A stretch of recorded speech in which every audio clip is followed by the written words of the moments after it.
ముందుగా 5 సార్లు ఓంకారనాదం చెప్తా.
పరమాత్మకు పరమాత్మ స్వరూపంగా మీ అందరికీ నమస్కారం.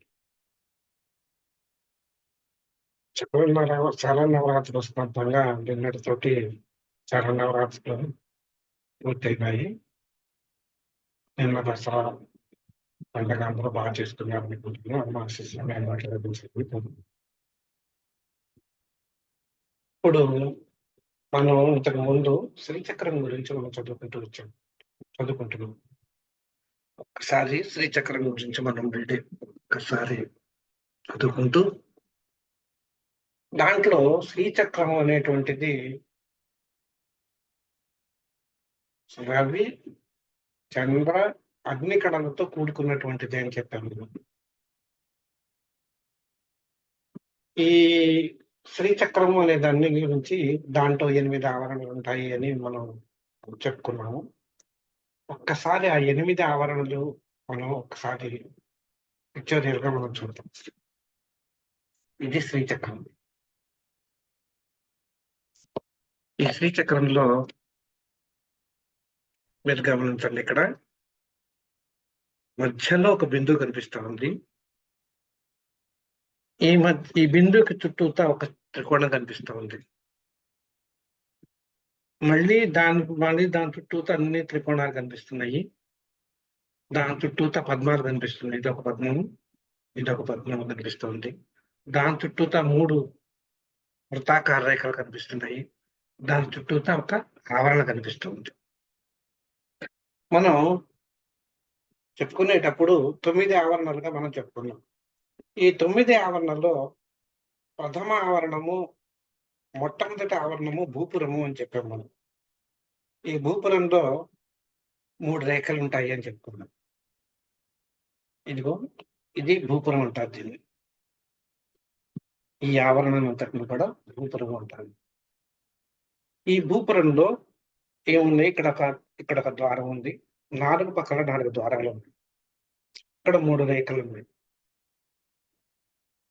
ఈ 3 రేఖల్ని ఆవరించి ఉన్నది ఏ ఆవరణలో అయితే ఉన్నదో అంటే ఇది భూమి మీద ఉంటుంది అనమాట. ఇది కనుక దీన్ని భూపురం అంటే దీన్ని ఆధారంగా చేసుకుని ఈ చక్రం ఉంటుంది, శ్రీచక్రం ఉంటుంది అనమాట.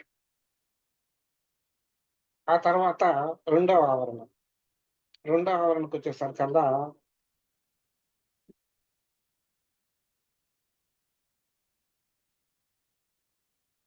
రెండో ఆవరణ షోడశ దళ పద్మము అన్నది. దీనిలో ఇది 16 దళాలతో కూడుకున్నటువంటి పద్మాకారంలో ఉంటుంది. దీన్ని సర్వసా పరిపూరక చక్రము అని అంటారు. దీన్ని సర్వసా పరిపూరక చక్రం అంటారు. మూడవది ఈ రెడ్ కలర్ లో ఉన్నది అష్టదళ పద్మము అంటారు. ఈ అష్టదళ పద్మంలో మనకి 8 రేఖలు కలిగినటువంటి పద్మంగా ఉంటుంది కనుక దీన్ని అష్టదళ పద్మము అంటారనమాట. దీన్ని సర్వ సంక్షోభణ చక్రము అని అంటారనమాట దీన్ని. సర్వ సంక్షోభణ చక్రము అని అంటారు. ఇక 4వ ఆవరణకొద్దాం. ఈ 4వ ఆవరణలో చతుర్దశారము అంటారనమాట ఇది. ఈ చతుర్దశారం అంటే దీంట్లో 14 కోణాలు కలిగినటువంటి చక్రంగా ఉంటుంది కాబట్టి దీన్ని చతుర్దశారము అని అంటారు. దీన్నే సర్వ సౌభాగ్యదాయక చక్రం అని కూడా అంటారనమాట. ఇక 5వ ఆవరణలోకి వచ్చేసరికల్లా ఇది 10 ఇంకొక ఏంటంటే దీంట్లో 2 రకాలైనటువంటి దశాద్వాలు 2 రకాలు ఉంటాయన్నమాట. ఇక్కడొకటి ఉంటుందన్నమాట. దీంట్లో ఇదే 5వ ఆవరణ అయిపోయింది. 6వ బహిర్దశార చక్రం అంటారు. దీన్ని 10 కోణాలు కలిగిన చక్రము. దీన్ని సర్వార్ధసాధక చక్రం అంటారు. దాని లోపల ఉండేటువంటి ఇంకో చక్రాన్ని అంతర్దశార చక్రం. ఇది కూడా 10 కోణాలు కలిగినటువంటి చక్రంగానే ఉంటుందన్నమాట. దాని లోపలికెళ్తే 8 కోణాలు కలిగినటువంటి ఇంకో చక్రం ఉంటుందన్నమాట. దీన్ని 8 కోణాలు కలిగినటువంటి అష్ట చక్రం ఉంటుంది. దీన్నే సర్వరక్షాకర చక్రం అని అంటారనమాట. దీంట్లో 8 కోణాలు కలిగి ఉంటుందన్నమాట ఇది. తర్వాత ఇంకొకటి ఏంటంటే ఇక 8వ దానికి వచ్చేసరికల్లా త్రికోణం. ఇక్కడ మధ్యలో ఒక త్రికోణం కనిపిస్తుంది మీకు ఇక్కడ త్రికోణం కనిపిస్తుంది. ఈ త్రికోణము ఒక ఆవరణ. ఇక దాని లోపలికెళ్తే బిందువు ఉంటుంది. దీన్ని దీని లోపల దీన్నే 8 ఆవరణ కలిగినటువంటి 8వ ఆవరణని దీన్ని సర్వసిద్ధి ప్రదాయక చక్రం అని అంటారనమాట.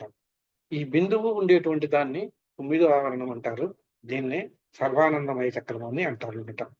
ఈ విధంగా శ్రీచక్రం అనేటువంటిది మనకి 9 ఆవరణంతో కూడుకున్నటువంటి చక్రం. ఒక జామెట్రికల్ ఫిగర్ అన్నమాట ఇది యాక్చువల్‌గా చెప్పాలంటే. ఒక జామెట్రికల్ ఫిగర్ ఇది. దీంట్లో మనం గమనిస్తే అన్ని ఇక్కడ వృత్తాలు అంటే ఈ శ్రీచక్రంలో మళ్ళీ 3 వృత్తాలు ఉన్నాయి ఇక్కడ. ఈ 3 వృత్తాలు వాళ్ళు పాటించేటువంటి శ్రీచక్రాన్ని పూజించేటువంటి వాళ్ళు పాటించేటువంటి ఆచారాన్ని బట్టి ఈ వృత్తాలు ఉంటే ఉండొచ్చు, లేకపోతే లేకపోవచ్చు. కొన్ని ఆచారాల్లో ఉంటుంది, కొన్ని ఆచారాల్లో ఉండకపోవచ్చు. అంత మాత్రం చేత అది శ్రీచక్రం కాదు అని అనుకోవటానికి లేదనమాట. ఇక ఏదేమైనా గానీ ఈ శ్రీచక్రం అంతా కూడా మనం గమనించినట్టయితే ఇవన్నీ కూడా చతురస్రాకారంలో ఉంటుంది. తర్వాత ఇవేమో వృత్తము, ఇవేమో పద్మాలు, ఇవన్నీ కూడా త్రిభుజాలు. ఈ ఆకారంలో కలిగినటువంటిది మనకి మధ్యలో బిందువు. అన్నిటికన్నా మనకి ఇంపార్టెంట్ ఏంటంటే ఈ బిందువు పక్కన ఉన్నటువంటి ఈ బిందువు పైన ఉన్నటువంటి త్రికోణం ఒకటి. మనకి ఈ త్రికోణాలన్నీ కూడా మనం చూసినట్టయితే అంటే త్రిభుజాలు అన్నమాట. ట్రయాంగిల్స్ అంటాం మనం. ఇంగ్లీష్‌లో అయితే ట్రయాంగిల్స్ అంటాం. ఈ ట్రయాంగిల్స్ అన్నీ కూడా మనం చూసినట్టయితే దాదాపు 64 ఉంటాయన్నమాట మనకి. అంటే దాంట్లో దీన్ని శీర్షము అంటాం. ఇక్కడ 3 ఇదొక ట్రయాంగిల్ అనుకుంటే ఈ ట్రయాంగిల్‌లో 3 లైన్‌లు ఉంటాయన్నమాట. ఈ 3 లైన్‌లతో ఏర్పడినట్టు ఎంక్లోజ్ అయినటువంటి ఏరియాని అంటే పరివృతమైనటువంటి ఏరియాని త్రిభుజము అంటాం. ఈ 3 ఇక్కడొకటి అంటే ఈ 3 బిందువులు కలిపి ఒక సరళ రేఖలో వచ్చినట్టయితే స్ట్రెయిట్ లైన్‌గా కనుక మనకు గీసినట్టయితే 3 సరళ రేఖలతో ఏర్పడినటువంటి ఆవృతమైనటువంటి ఏరియాని త్రికోణము అని మనం అంటాం అన్నమాట. దీన్ని 3 బిందువులు ఉంటాయి ఇక్కడ. ఈ 3 బిందువుల లోపల ఉండేటువంటివి ఒక త్రిభుజం. అంటే ఈ 3 అంటే మనకి దీంట్లో 64 ఉంటాయన్నమాట. 64 త్రిభుజాలతో మనకి ఏర్పడినటువంటిది అంటే మనకు కనిపించేటువంటిది 64 త్రిభుజాలు. తర్వాత ఇక్కడ లోపల చూసుకున్నట్టయితే ఇక్కడ ఒక త్రిభుజం ఉన్నది.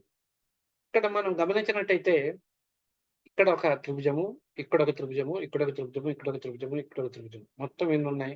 5 త్రిభుజాలు ఉన్నాయి.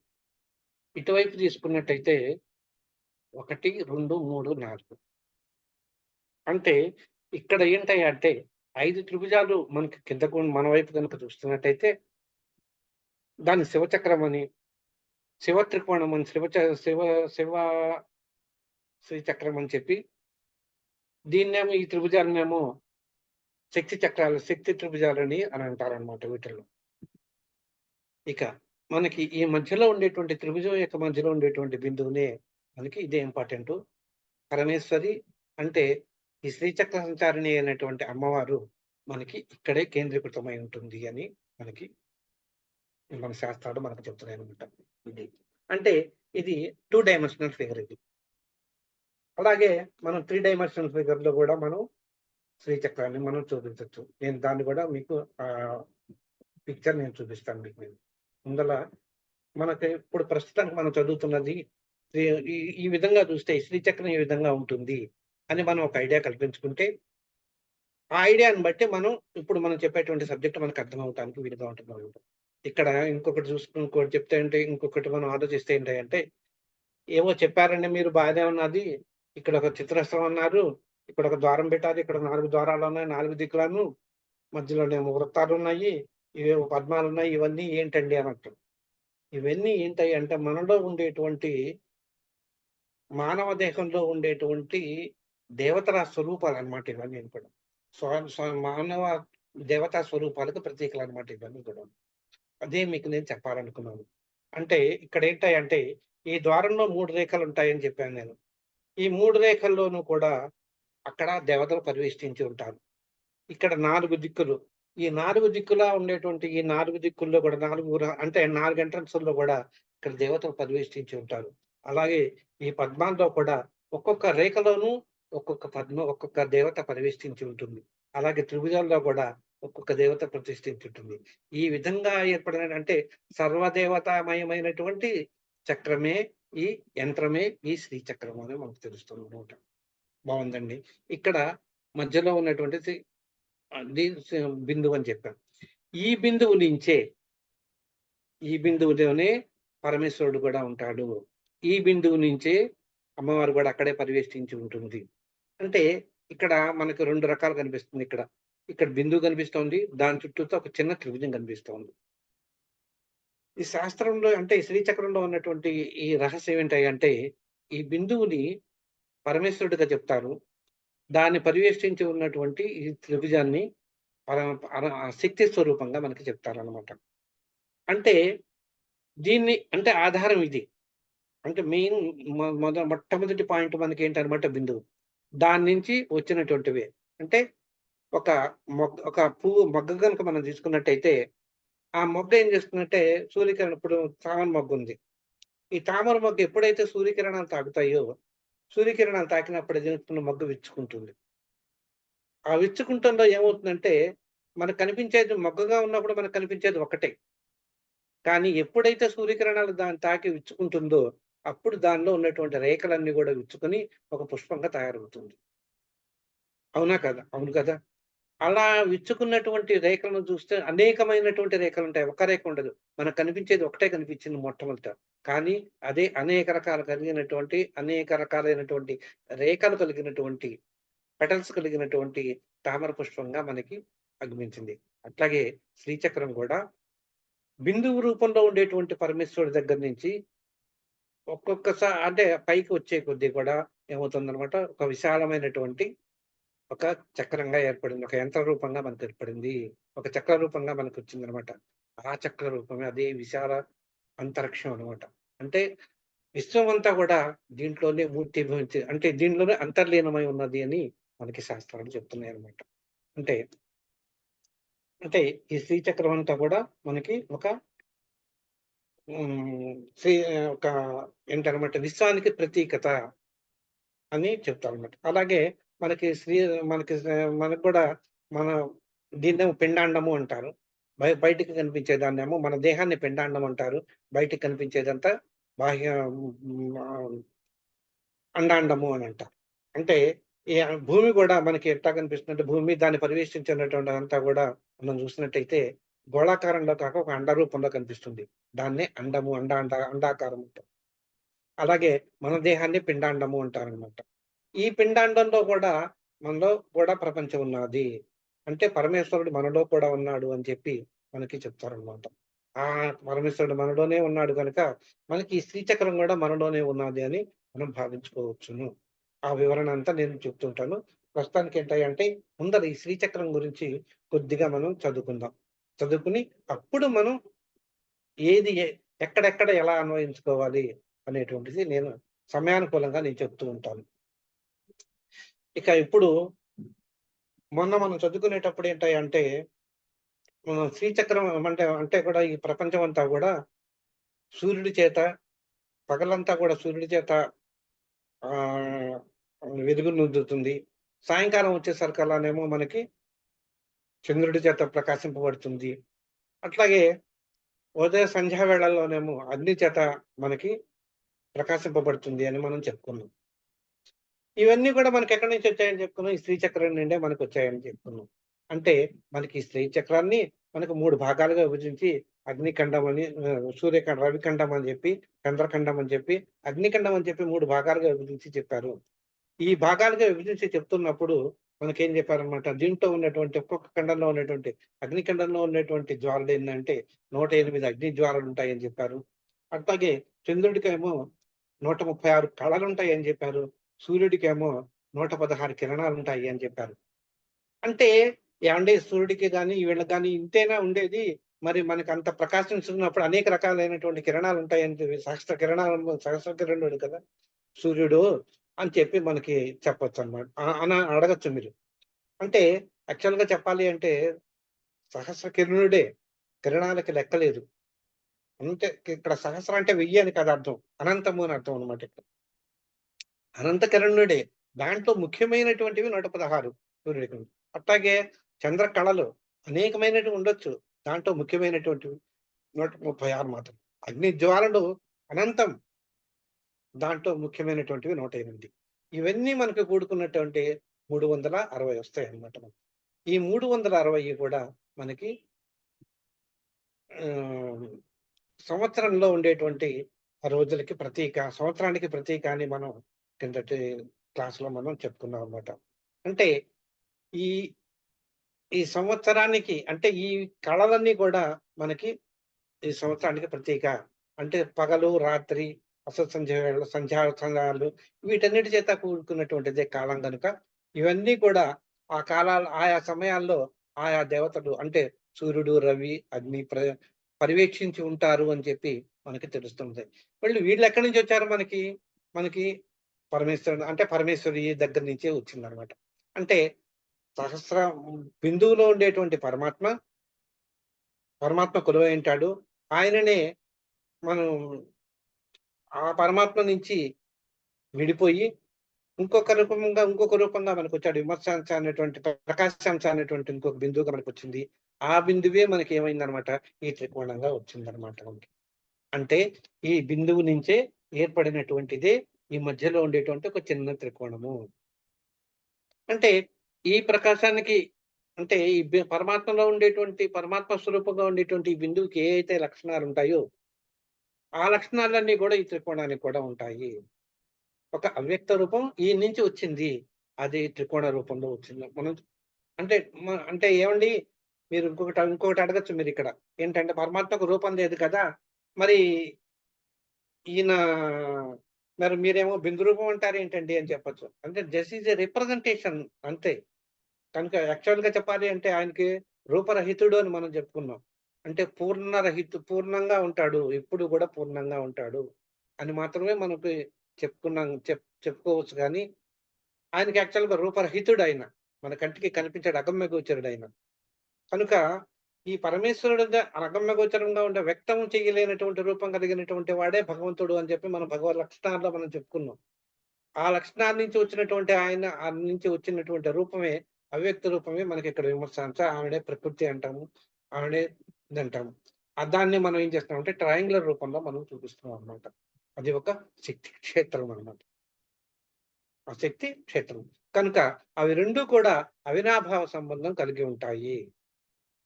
ఎప్పుడు గూడా మనకి సౌందర్యలహరి తీసుకున్నట్టయితే, సౌందర్యలహరిలో ఫస్ట్ శ్లోకంలో ఏం చెప్తారంటే శంకరాచార్యుల వారు, అమ్మవారిని విడదీయలేనటువంటి శక్తి రూపంగా ఉంటారు. అమ్మవారిలో అర్ధభాగమే పార్వతీదేవి అని చెప్తారు. అంటే అర్ధనారీశ్వరుడైనడు.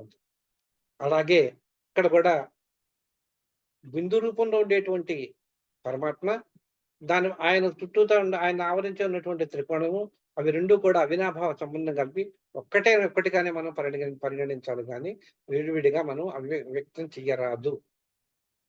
అవి 2 కూడా ఒకటేను అనే భావనలో ఉంది. అక్కడి నుంచే బయలుదేరింది. సృష్టి అనేటువంటిది అక్కడి నుంచే బయలుదేరింది. మనకి సృష్టి అనేటువంటిది అక్కడి నుంచే బయలుదేరిందనమాట. ఈ విధంగా మనం చెప్పుకుంటూ చంద్ర కళలు అన్నాం. పాడ్యమి నుంచి పౌర్ణమి వరకి చంద్రుడు పెరుగుతూ ఉంటాడు. అంటే చంద్రుడు పెరుగుతూ ఒక్కొక్క అంటే వృద్ధి క్షయాలు ఉంటాయన్నమాట చంద్రుడికి. దేనికి చంద్రుడి వృద్ధి క్షయాలు చంద్ర కళలకి వృద్ధి క్షయాలుంటాయి. ఆ వృద్ధి క్షయాలు ఉన్నప్పుడు ఒక పాడ్యం నుంచి పౌర్ణమి వరకు చంద్రకళలు పెరుగుతూ ఉంటాయి. పౌర్ణమిలో నిండు పూర్ణిమగా పూర్ణ చంద్రుడిగా ఉంటాడు నిండుగాను. అక్కడి నుంచి మళ్ళీ అమావాస్యకి కళలు తగ్గుతూ ఉంటాయి. ఈ విధంగా మొత్తం ఉన్నప్పుట మనకి 30 వస్తుందన్నమాట. ఈ 30 కాక అమ్మవారు ఇంకొక రూపంలో కూడా ఉంటారన్నమాట. 16వ కళ ఆవిడన్నమాట. సాదస్య కళ అంటారు ఆవిడని.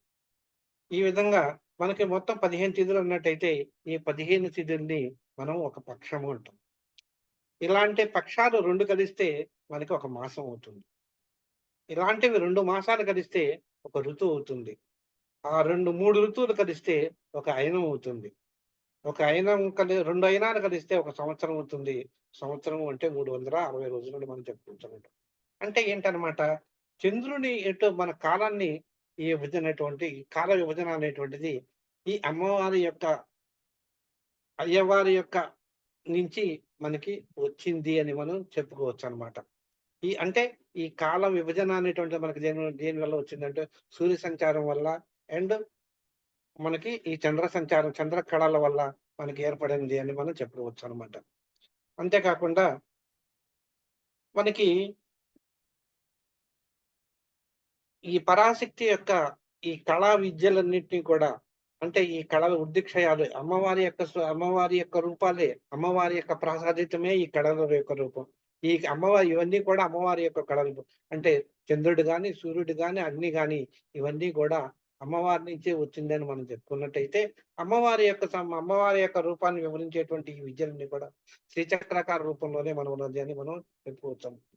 ఈ శ్రీచక్రంలో ఉండేటువంటి ఈ అమ్మవారు మనకి బిందు రూపంలో కూడా అంటే త్రిభుజము, ఆ త్రిభుజం లోపల ఉంటుంది అమ్మవారు మధ్యలో ఉంటుంది కాబట్టి, అమ్మవారు అక్కడే ఉంటారు కాబట్టి, ఈ అమ్మవారి యొక్క ఈ శ్రీచక్రంలో మధ్యన ఉంటుంది గనుక అంటే ఈ త్రిభుజంలో మధ్యన ఉంటుంది గనుక, ఆ త్రిభుజం మధ్యన ఉన్నటువంటి భాగాన్ని బైందవ స్థానము అని కూడా అంటారనమాట. అక్కడే పరమేశ్వరి ఉంటుంది అనేది ఉంటుంది. అదే సర్వతత్వాత్మికంగా ఉంటుంది అని సదాశివునితో కూడినటువంటి అమ్మవారు సర్వతత్వాత్మికంగా ఉంటుంది అని చెప్తుంటారు. ఆమెనే త్రిపుర సుందరి అని కూడా అంటారు. ఆమెనే మనకి ఆ త్రిపుర సుందరి అనేటువంటి అంటే 3 పురములు. అంటే 3. 3 పురాలకు అధిదేవత కనుక ఆ 3 పురాలు ఏమిటనేటువంటిది నేను చెప్తూ ఉంటాను. ఇప్పటికి త్రిపుర సుందరి అని గుర్తుపెట్టుకోండి. త్రిపుర సుందరి అయినటువంటి ఆవిడ బ్రహ్మాండాకారం శ్రీచక్రంలో ఉంటుంది కనుక ఆ శ్రీచక్రంలో ఉండేటువంటి దేవి బ్రహ్మాండాన్ని సూచిస్తుంది అనేటువంటి చెప్తుంది. ఇంకా మనం ఈ శ్రీచక్రం అనేటువంటిది పంచభూతాత్మకము. అంటే 5 భూతాలు అంటే మనకి భూమి, ఆకాశము, జలము, వాయువు, అగ్నితో కూడుకున్నటువంటిది ఈ పంచభూతాత్మకం. పంచ తన్మాత్రల స్వరూపము. అంటే ఇంద్రియాల యొక్క స్వరూపం కూడా ఆవిడను. మనసు యొక్క స్వరూపంగా కూడా కాను. మాయా స్వరూపం కూడా కాను. అన్ని తత్వాలకి రూపం కూడా ఆవిడే. కానీ అమ్మవారు అన్ని తత్వాలకి అతీతమైంది కూడా ఆవిడే. ఆవిడే బిందు రూపంలో ఉండేటువంటి ఆవిడ. ఆవిడే సృష్టి స్థితి లయాలకి కారణభూతురాలు కూడా ఆ అమ్మవారే. ఆవిడే బిందు రూపంలో ఉంటుంది. ఇలా పరమేశ్వరి సదాశివునితో కూడి మనకి ఈ బిందు మధ్య రూపంలో ఉంటుంది అనేటువంటిది మనకి తెలుస్తుంది అనమాట. ఈ విధంగా ఈ అమ్మవారి నుంచి ఏర్పడినటువంటి ఈ రవి, చంద్ర, సూర్య కిరణాల యొక్క ప్రభావం వలనే మన జీవులన్నీ కూడా ప్రకాశిస్తున్నాయి. జీవులన్నీ కూడా జీవించగలుగుతున్నాయి అని చెప్పి, వాళ్ళని మనుగడ సాగించగలుగుతున్నాయి అని చెప్పి మనకి అమ్మవారి కృప వల్లనే మనం అందరం కూడా ఇలా జీవించగలుగుతున్నాం అని చెప్పి నిర్ద్వందంగా చెప్పవచ్చు అనమాట. ఇక ఇప్పుడు సపోజ్ అంటే ఎప్పుడైనా కానీ మనం చూడండి మనకి సూర్యకిరణాలు మన మీద సొక్కకపోతే మనకి సైంటిఫిక్‌గా మనం చెప్పాలంటే మనకి విటమిన్స్ తగ్గిపోతాయి అని చెప్తారనమాట.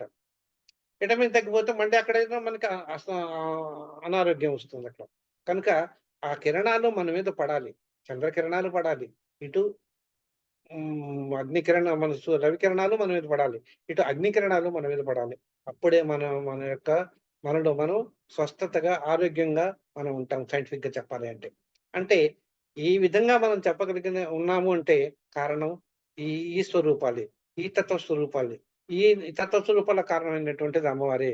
కనుక మనం ఈ విధంగా జీవించగలుగుతున్నాము అంటే మూల కారణ శక్తి ఎవరు అంటే పరమేశ్వరియే. ఆ త్రిపుర సుందరియే అని మనం చెప్పుకోవచ్చనమాట. ఇక వీళ్ళందరూ కూడా అంతే కాదు. వీళ్ళ గురించి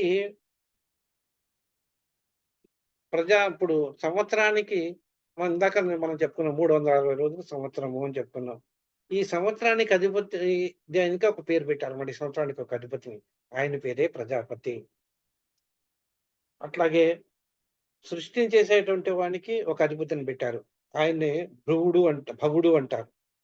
అట్లాగే రక్షణ చేసేందుకు ఒక అధిపతిని పెట్టారు. ఆయననే మృడుడు అంటారు. అలాగే లయం చేసేటువంటి ఆయనకి ఒక అధిపతిని పెట్టారు అమ్మవారు. ఆయన పేరు హరుడు అంటారు.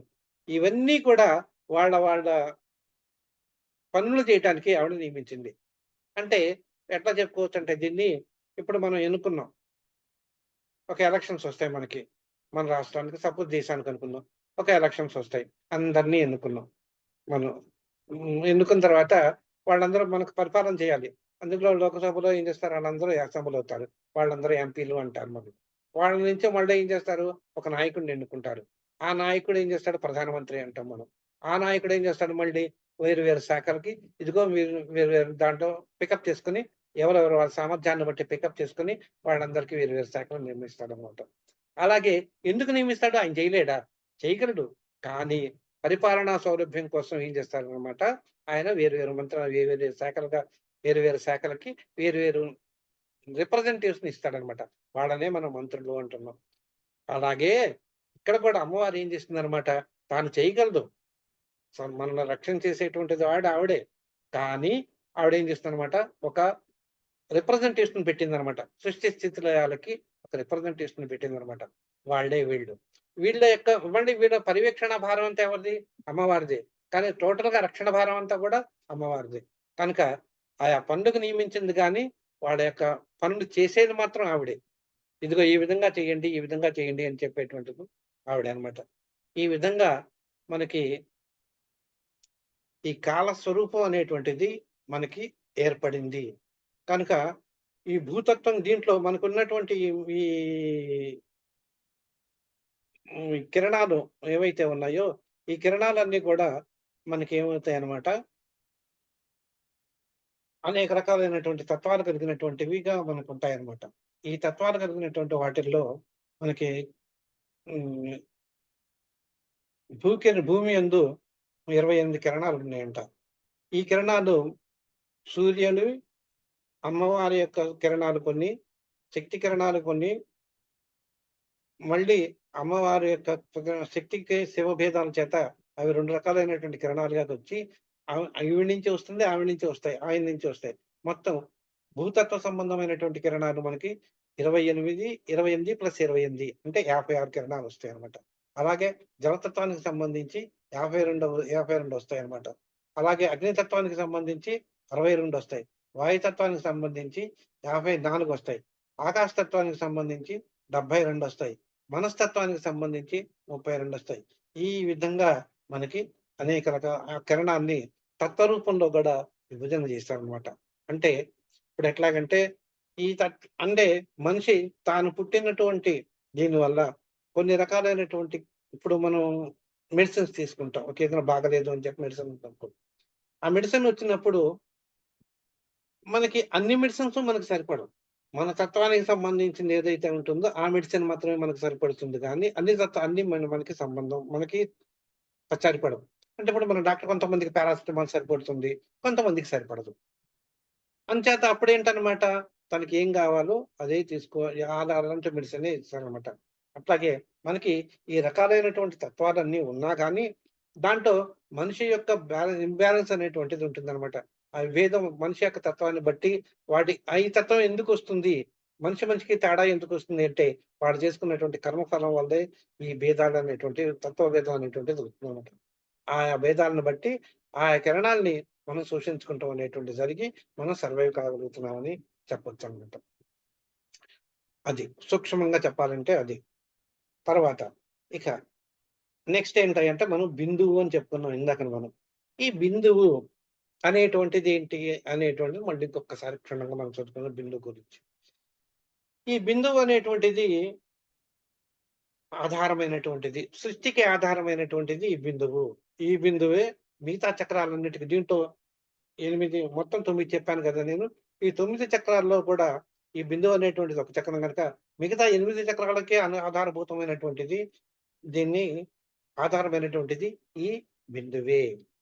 దీన్నే పరమాత్మ స్వరూపం. దీనికి పరమాత్మ స్వరూపం కలిగినటువంటిది అంటారనమాట. దీన్నే పరమాత్మ స్వరూపం.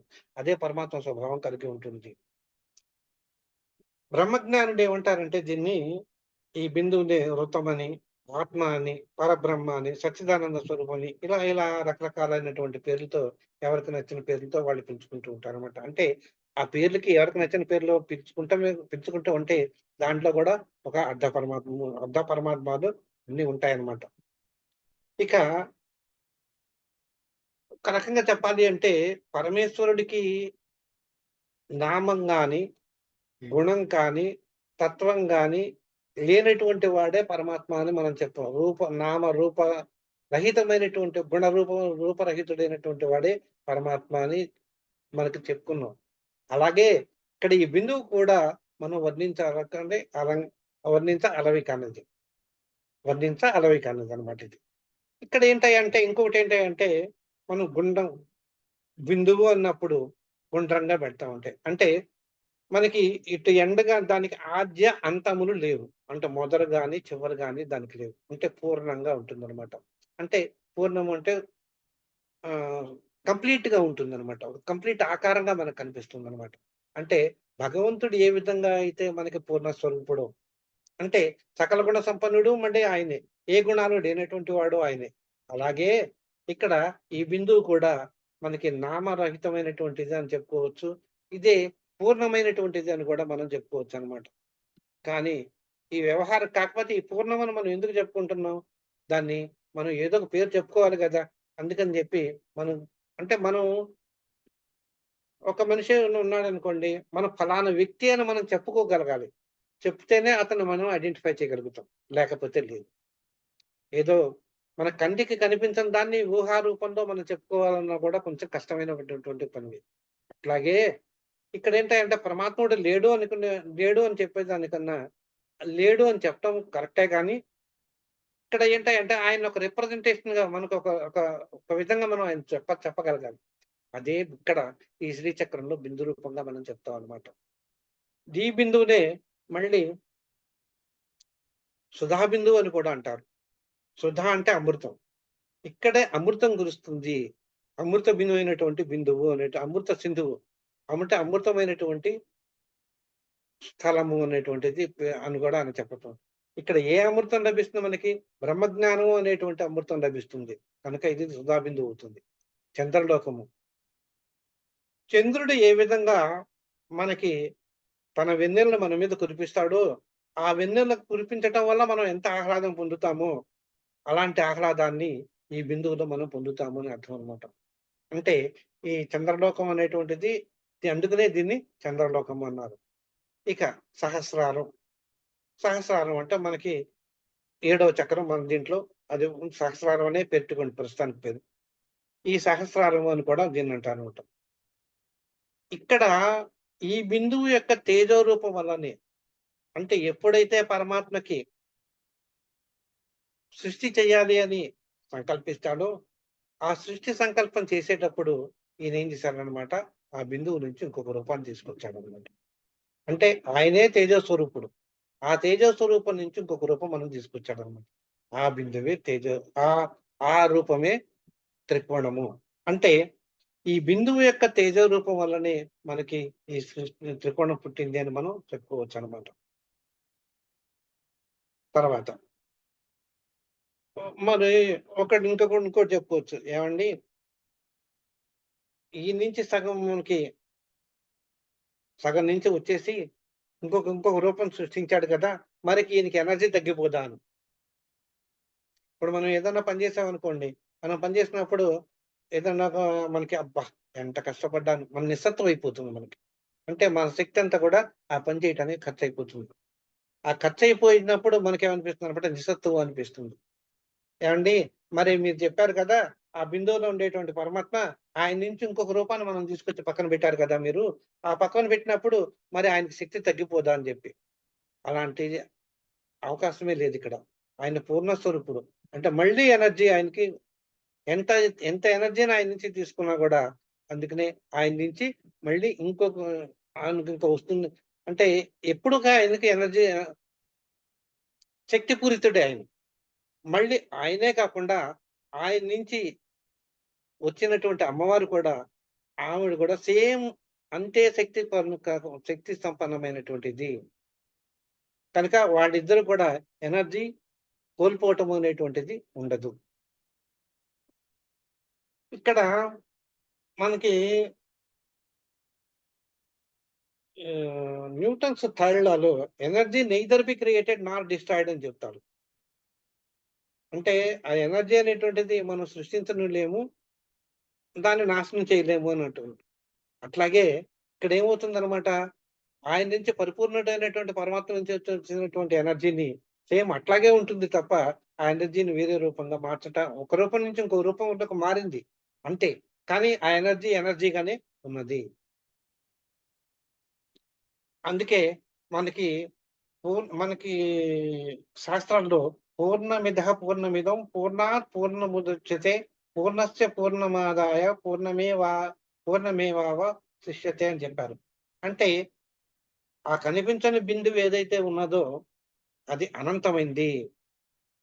దాని మధ్య ఉండేటువంటి ఏదైతే ఉందో దాని మధ్య బిందువు దాని మధ్యలో ఏదైతే ఉన్నదో అదంతా కూడా జగత్తు. ఆ జగత్తు కూడా బహిర్గతమైనప్పటికీ అది అనంతంగానే ఉంటుంది. ఆ బిందువు నుంచి బయటికి వచ్చిందే విమర్శాంశ లేదా ప్రకాశాంశ అని చెప్పారు. ఆ బిందువునే ప్రకాశాంశ అంటారనమాట. అది జ్ఞాన స్వరూపం. అదొక విమర్శాంశ ప్రకృతి స్వరూపం అది. ఆ బిందువు నుంచి వచ్చేటువంటి మళ్ళీ అమ్మవారు బయటకొచ్చినా కూడా అది పూర్ణ శక్తితోటే ఉంటుంది. అది కూడా మళ్ళీ పూర్ణంగానే ఉంటుంది. ఈ విధమైనటువంటి పూర్ణంగా ఉండేటువంటి దీని వల్ల మనకి ఈ జగత్తంతా కూడా మనకి ఉద్భవించింది. ఈ జగత్తంతా కూడా అంటే మనకిక్కడ ఈ జగత్తంటే మనకి సకల జీవులు. ఈ సకల జీవుల్లో కూడా మళ్ళీ పంచభూతాలుంటాయి. అంటే ఈ అమ్మవారి యొక్క సృష్టి వల్ల పంచభూతాత్మకమైనటువంటి ఈ జీవులన్నీ కూడా ఉద్భవించాయి. అంటే పంచభూతాలన్నీ కూడా అవ్యక్తమైనటువంటి తన్మాత్రలు ఇవన్నీ కూడా అమ్మవారి నుంచే మనకు ఉద్భవించాయి అని మనకు తెలుస్తోంది. ఈ పరబ్రహ్మ స్వరూపానికి మనకి నిరాకారమైనటువంటి పరబ్రహ్మకి 6 రకాలైనటువంటి అవయవాలున్నాయని చెప్తారు. వాడిని సర్వజ్ఞ శక్తి అంటారు. అనాది బోధ అంటారు. స్వతంత్రత అంటారు. నిత్యత్వము అంటారు. సంపూర్ణ శక్తి, అనంతత్వము. ఇవన్నీ కలిగినటువంటి వాడే నిరాకారుడైనటువంటి పరబ్రహ్మ స్వరూపుడు. కనుక మరి ఏవండీ మీరు చెప్పారు బానే ఉన్నది. ఈయన మేలా, ఫీమేలా? ఎందుకంటే మన జ్ఞానం అట్లా ఉంటుందనమాట. ఎప్పుడైతే ఒక ఇది చూసామంటే వీళ్ళు మేలా, ఫీమేలా? అంటే స్త్రీయా, పురుషుడాయన? ఆయనకి లింగ భేదం అనేటువంటిది లేదు. కనుక ఆయన లింగరహితుడు, గుణరహితుడు. గుణరహితుడు అంటే గుణం లేనటువంటి వాడని కాదు. చెడ్డవాడు అనేటువంటిది కాదు. గుణాతీతుడు అనమాట. అంటే ఆయనలో ఉండేటువంటి సుగుణాలు గాని, మంచి గుణాలు గాని, మనం ఏది చూసుకున్నా గాని, గుణాలన్నిటికీ గూడా ఈ గుణం ఉన్నది, ఈ గుణం లేదు అని చెప్పటానికి మనకి శక్తి అందనటువంటి గుణాలు కలిగినటువంటి వాడు పరమాత్ముడు అని చెప్పి మనం చెప్పవచ్చనమాట. అటువంటి పరమాత్మ మనకి బిందు రూపంలో శ్రీచక్రంలో కొలువై ఉన్నాడు. అదే ప్రకాశమైనటువంటి బిందువు అని మనకి ఈ శ్రీచక్ర రూపంలో మనకి బిందు రూపంలో పరమాత్మ మనకి చెప్తున్నాడనమాట. ఇక్కడి నుంచే మనకి ఇక సృష్టి ఆరంభమైంది అని మనకి చెప్తున్నారన్నమాట. కనుక ఈ బిందువుకి అంతటి శక్తి ఉన్నదనమాట. అంటే త్రికోణంలో అంటే శ్రీచక్రంలో ఉండేటువంటి బిందువు సాక్షాత్తు జగత్ స్వరూపుడైనటువంటి పరమాత్మే బిందు మధ్యలో కొలువై ఉన్నాడు. అంటే ఆయన నుంచి వచ్చేటువంటి కిరణాలే ఆయన నుంచి గాని, అమ్మవారు కూడా అక్కడే కొలువై ఉంటుంది గనుక, ఆ అమ్మవారి నుంచి వచ్చేటువంటి కిరణాలే మనల్ని ప్రభావితం చేస్తున్నాయి. కనుక దీని నుంచి ఇక్కడ మనం ఒక చిన్న విషయం గనక మనం ఆలోచిస్తే, అంతటి శక్తివంతమైనటువంటి కిరణాలు, అంత శక్తివంతమైనటువంటి పురుషుడు మనకి పురుషుడు అనుకోండి, స్త్రీ అనుకోండి, ఎవరైనా అనుకోండి. ఇక్కడ కాకపోతే ఏంటంటే ఇక్కడ ఒక శక్తి రూపం బయటకొచ్చింది అని చెప్పాను. కాకపోతే ఇక్కడ ఏం చెప్తామంటే మనం మనకు అర్థమయ్యే రీతిలో చెప్పుకోవటానికి అక్కడ పరమాత్మనేమో పురుషలింగంగాను, ఈ శక్తి రూపమైనటువంటి అవ్యక్త రూపంగా వచ్చినటువంటి అమ్మవారినేమో మనకి శక్తి రూపాన్నేమో స్త్రీ రూపంగాను మనం చెప్పుకుంటాం. అందుకనే మనం అయ్యవారు, అమ్మవారని మనం అజ్ఞానులం గనుక మనం ఈ అజ్ఞాన రూపంలో అజ్ఞానులం గనుక మనం అజ్ఞానంగానే మనం చెప్పుకుంటూ ఉంటాం అనమాట. యాక్చువల్‌గా అయితే వాళ్ళకి అలాంటి భేదం అనేటువంటిది లేదు. కనుక వాడే అంతటి వాడి నుంచి ప్రభావితం చేసి వాడి నుంచి వచ్చినటువంటి కిరణాల వల్ల మన మీద పడి మనలో శక్తి చైతన్యవంతం వచ్చి మనం ఒక్కడనే కాదు, మనిషి ప్రపంచంలో ఉండేటువంటి ప్రతి వస్తువు మీద, ప్రతి జీవి మీద చరాచరమైనటువంటి అంటే చరాచరమైనటువంటి కదిలే వస్తువు గాని, కదలని వస్తువు గాని, ఏదైనా గాని అనేక రకాలైనటువంటి పర్వతాలు గాని, లేకపోతే నదులు గాని, అగ్ని గాని, ఏవైనా గాని వీటి మీద వచ్చినటువంటి ఈ కిరణాలన్నీ కూడా దీని మీద పడి, దాని నుంచి వచ్చినటువంటి కిరణాలు మన మీద పడి మనల్ని చైతన్యవంతం చేస్తున్నాయి అంటే వారికి ఎంతటి ప్రతిభావంతుడు అనేటువంటిది మనం తెలుసుకోవాలి. వాడు కొద్దిగా అంతటి ప్రతిభావంతులైనటువంటి, అంతటి శక్తివంతులైనటువంటి ప్రతిభావంతులు అని అనకూడదు ఇక్కడ. శక్తివంతులు అనాలి. ఈ శక్తివంతులైనటువంటి అయ్యవారు, అమ్మవారు శ్రీచక్రంలో కొలువై ఉన్నారు అంటే, అంటే శ్రీచక్రం ఎంత ప్రతిభావంతమైనటువంటిది, ఎంతటి శక్తివంతమైనటువంటిది అనేటువంటిది మనం చూడాలి. ఇలాంటి శక్తివంతమైనటువంటి శ్రీచక్రంలో అనేక రకాలైన అనేక మంది దేవతలు కొలువై ఉంటారు అని నేను చెప్పాను. అవన్నీ కూడా వస్తాయన్నమాట. అనేక మంది దేవతలు కొలువై ఉంటారు. వీళ్ళందరూ కూడా ఆయన యొక్క అధీనంలోనే ఉంటారు. వారి యొక్క అధీనంలోనే ఉంటారు. కనుక వీరందరిని పర్యవేక్షించుతూ ఇందాక నేను చెప్పాను గదా! ఒక ప్రధానమంత్రి. ఆ ప్రధానమంత్రికి మిగతా మినిస్టర్‌లు, వాడికి మళ్ళీ ఉప మంత్రులు. ఇలా ఉండి ఏం చేస్తారన్నమాట ఒక స్ట్రక్చర్ కన్‌స్ట్రక్ట్ చేసి మనకి మంత్రివర్గ క స కన్‌స్ట్రక్ట్ చేసి మనకి ఈ మన దేశాన్ని పరిపాలించడానికి ఆ ప్రధానమంత్రి గారు ఎలాగైతే ఉన్నారో ఇక్కడ కూడా మనకి అమ్మవారు, అయ్యవారు అక్కడ కూర్చుంటారు. ఒకరేమో రాష్ట్రపతి, ఒకరేమో ప్రధానమంత్రి. వారి నుంచి వచ్చినటువంటి దేవతలందరూ కూడా మంత్రులు, ఉప మంత్రులు ఉంటారు. అక్కడ కూడా ఉపదేవతలు కూడా ఉంటారన్నమాట. దేవతలే కాదు. దేవతలు, ప్రత్యక్ష దేవతలు, ప్రత్యక్ష దేవతలు కూడా ఉంటారన్నమాట. అవన్నీ కూడా వారందరూ కూడా మనల్ని కాపాడుతూ ఈ సృష్టి చక్రాన్ని నడిపిస్తూ, మనందరిని కాపాడుతూ, మనలో ఉండేటువంటి చైతన్యం కలిగించి, బ్రహ్మజ్ఞానాన్ని కలిగించటానికి కారణభూతులవుతున్నారు. కనుక ఇలాంటి మహిమాన్వితమైనటువంటి ఈ శ్రీచక్రాన్ని మనం చదువుకుంటున్నాం మనం. కనుక ఈ శ్రీచక్రం అంటే ఈ శ్రీచక్రం అంటే శక్తి రూపమైనటువంటి ఈ అమ్మవారు, అయ్యవారు మనలో కూడా ఉన్నారు అని చెప్తున్నా నేను. మనలో కూడా ఉన్నారు అంటే, మన దేహం ఎంత మనలో ఉండేటువంటి అంటే ఒక దేవత గాని, ఒక మనం పూజ చేసుకోవాలనుకోండి. పూజ చేసుకోవాలన్నప్పుడు మనం ఏం చేస్తాం? మన దేవుడి గదంతా మనం శుభ్రం చేసుకుంటాం. అలాగే టెంపుల్‌కి వెళ్ళాలనుకోండి. టెంపుల్‌కి వెళ్ళేటప్పుడు ఏం చేస్తాం? అమ్మ శుచిగా ఉండాలి మనం అని చెప్పి, మనం శుభ్రమైనటువంటి స్నానం చేసి, శుభ్రమైనటువంటి బట్టలు ధరించి అక్కడికి వెళ్తాం మనం గుడికి వెళ్తాం.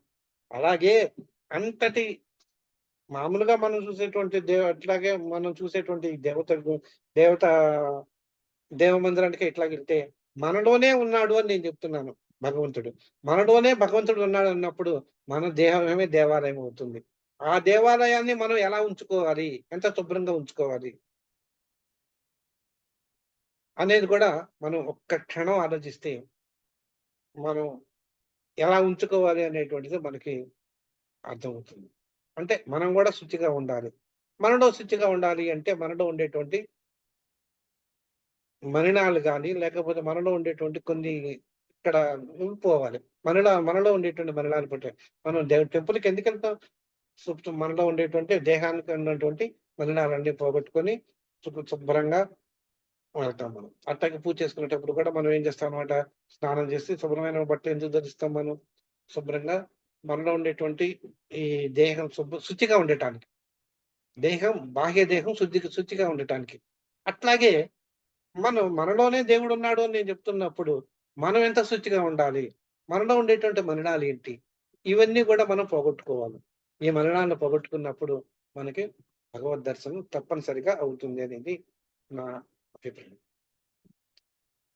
ఈ విధంగా మనం ఈ రోజున ఈ బిందువు గురించి మనం చదువుకున్నాం. రేపు త్రికోణం గురించి మనం చదువుకుందాం. కనుక ఈరోజు ఇంతటితోటి ఆపేస్తున్నాను. రేపు త్రికోణం గురించి మళ్ళీ మనం చదువుకుందాం. ఆ త్రికోణాన్ని త్రికోణం అంటే ఏంటి? ఆ త్రికోణం నుంచి పరివేష్టించినటువంటి దేవతలెవరు? ఆ త్రికోణం మనలో ఎలా ఉంటుంది? దాని దాని యొక్క స్వరూప స్వభావాలేంటి అనేటువంటిది మనం చదువుకుందాం. ఎవరైనా ఏమన్నా అడుగుతారా?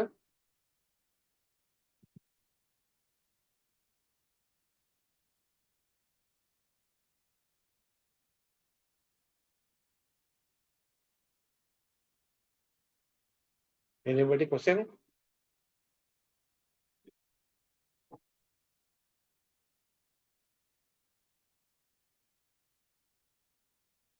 ఏం లేదనుకుంటా అండి. ఓకే అండి. షష్ఠి చెప్తానండి. ఓకే. సర్వే జనా సుఖినో భవంతు లోకాః సమస్తం సుఖినో భవంతు.